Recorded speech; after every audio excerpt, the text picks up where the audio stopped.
دیگر باوز شدید کو بیعت حسین کی، مہنگی پڑی شدید کو بیعت حسین کی، لاکھوں سے بھی نہ بک سکی شریعت حسین کی، ارے دو ہی چیزیں کھا گئی وقت جدید کو، زینب کی قید اور ریت پہ میت حسین کی، نعرہ حیدری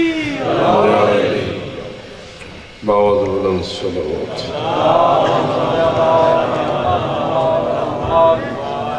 مرحومین کی مغفرت کے لیے باوز بلند صلوات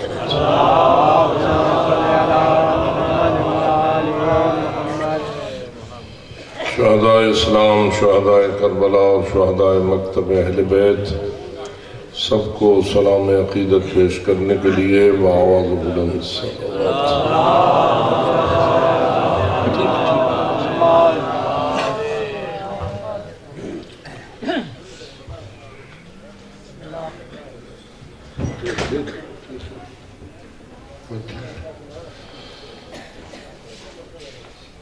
ظالموں، قاتلوں اور دہشت گردوں کی مکمل بے خنی کے لیے باوز بلند صلوات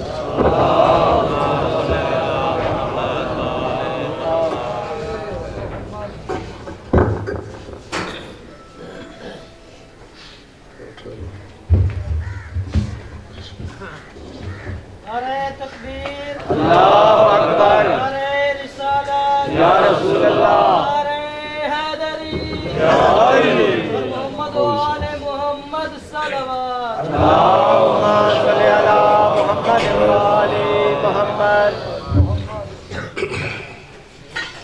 مومنین کی حاجات کی برابری، ان کے بیماروں کی شفا یابی، ان کے بے اولادوں کی آغوش کی آزادی اور دیگر تمام حاجات کی برابری اور مشکلات کی مشکل کشائی کے لیے باوز بلند صلوات تعجیل ظہور حضرت قائم آل محمد علیہ السلام کے لیے باوز بلند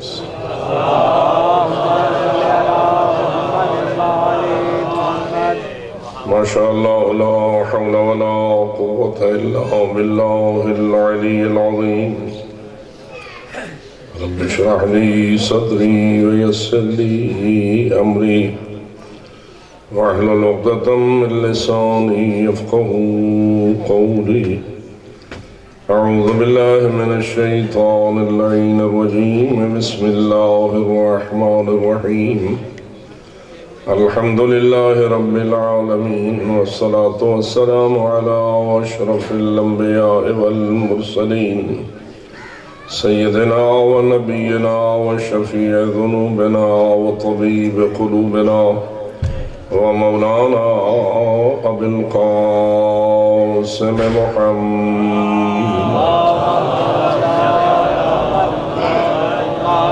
والصلاة والسلام على أهل بيته الطيبين الطاهرين المعصومين الغر الميامين المنتجبين المكرمين الذين قال الله تعالى في حقهم إنما يريد الله ليذهب عنكم الرجس أهل البيت ويطهركم تطهيرا